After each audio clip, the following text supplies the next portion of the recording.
Hello everyone, पहला अध्याय मेरे चैनल पे आ गया है और डिस्क्रिप्शन में लिंक है। पहले अध्याय का वो जरूर देखिएगा। दूसरा अध्याय करते हैं। देवताओं के तेज से देवी का प्रादुर्भाव और महिषासुर की सेना का वध बताया जाएगा इसमें। महर्षि मेघा बोले, प्राचीन काल में देवताओं और असुरों में पूरे 100 वर्षों तक घोर युद्ध हुआ था और देवराज इंद्र देवताओं के नायक थे।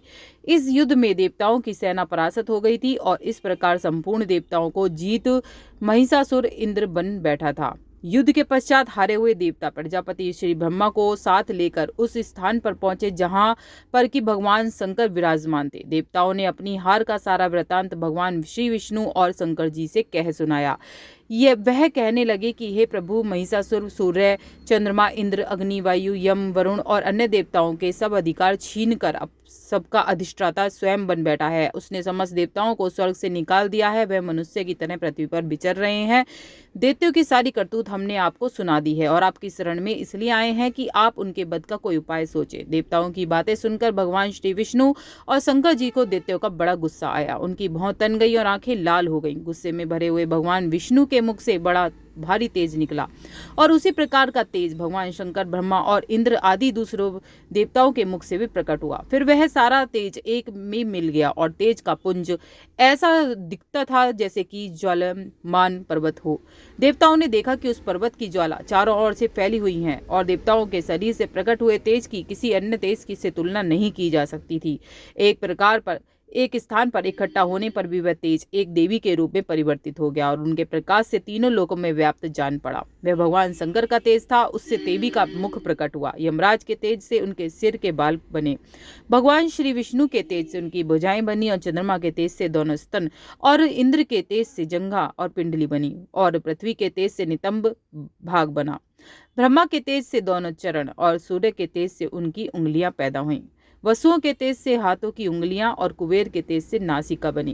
प्रजापति के तेज से उनके दांत और अग्नि के तेज से उनके नेत्र बने। संध्या के तेज से उनकी भौं और वायु के तेज से उनके कान प्रकट हुए। इस प्रकार उस देवी का प्रादुर्भाव हुआ था। अब महिषासुर से पराजित देवता उस देवी को देखकर अत्यंत प्रसन्न हो गए। भगवान शंकर ने अपने त्रिशूल में से एक त्रिशूल निकालकर उस देवी को दिया और भगवान विष्णु ने अपना चक्र में से एक चक्र निकालकर उन देवी को दे दिया। वरुण ने अपने चक्र में से एक चक्र निकालकर उन देवी को दिया और वरुण ने देवी को शंख भेंट किया। अग्नि ने उन्हें शक्ति दी। वायु ने उन्हें धनुष और बाण दिए। सहस्त्र नेत्रों वाले श्री देवराज इंद्र ने उन्हें अपने व्रज से उत्पन्न करके व्रज दिया और ऐरावत हाथी का एक घंटा उतार कर देवी को भेंट किया। यमराज ने उन्हें काल दंड में से एक दंड दिया। वरुण ने उन्हें पास दिया और प्रजापति ने उस देवी को स्फटिक की माला दी और ब्रह्मा जी ने उन्हें कमंडलू दिया। सूर्य ने देवी के कके समस्त रोमों में अपनी किरणों का तेज भर दिया और काल ने उसे चमकती हुई ढाल तलवार दी और उज्जवल हार और दिव्य वस्त्र भेंट किए। इसके साथ ही उसने दिव्य चूड़ामणि दी, 2 कुंडल, कंकड़ और उज्जवल अर्धचंद्रबाहों के लिए बाजूबंद, चरणों के लिए नुपुर, गले के लिए सुंदर हंसली और उंगलियों के लिए रत्नों से जड़ित अंगूठी दी। अंगूठियां उन्हें दी और विश्वकर्मा ने उन्हें फरसा दिया और उसके साथ ही कई प्रकार के अस्त्र दिए। उन्होंने अभेद कवच दिए और उनके अतिरिक्त उन्होंने कभी ना कुमलाने वाले सुंदर कमलों की माला भेंट की। समुद्र ने सुंदर कमल का फूल भेंट किया। हिमालय में सवारी के लिए सिंह और तरह तरह के रतन देवी को भेंट किए। यक्षराज कुबेर ने मधु से भरा हुआ पात्र और शेष नाग ने उन्हें बहुमूल्य मणियों से विभूषित नाग हार भेंट किया। इसी तरह दूसरे देवताओं ने उन्हें आभूषण और अस्त्र देकर उनका सम्मान किया। इसके पश्चात देवी ने उच्च स्वर से गर्जना की। इसके साथ ही भयंकर नाद से आकाश गूंज उठा। देवी का उस उच्च स्वर से किया हुआ सिंहनाद समा न सका।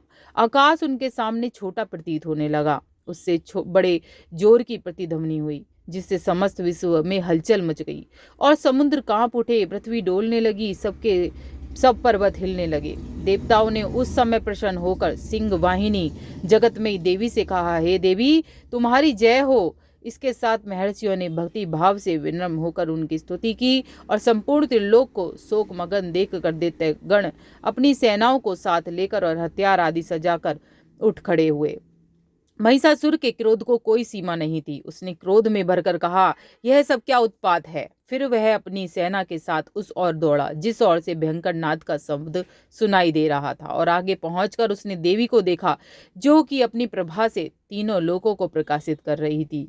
बोल माता रानी की जय। उनके चरणों के भार से पृथ्वी दबी जा रही थी। माथे के मुकुट से आकाश की एक ऐसी रेखा सी बनी रही थी, उनके धनुष से टंकोर से सब लोग क्षुब्ध हो रहे थे। देवी अपनी सहस्त्रों भुजाओं को संपूर्ण दिशाओं में फैलाए खड़ी थी।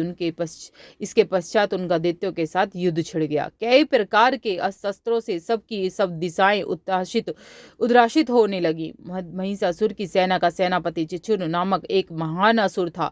वह आगे बढ़कर देवी के साथ युद्ध करने लगा और अब दूसरे दैत्यों की चतुर्गणी सेना साथ लेकर चामर भी लड़ने लगा, और 60,000 महारथियों को साथ लेकर उद्रग नामक महादैत्य आकर युद्ध करने लगा, और महाहनु नामक असुर 1 करोड़ रथियों को लेकर, असिलोमा नामक असुर 5 करोड़ सैनिकों को साथ लेकर युद्ध करने लगा।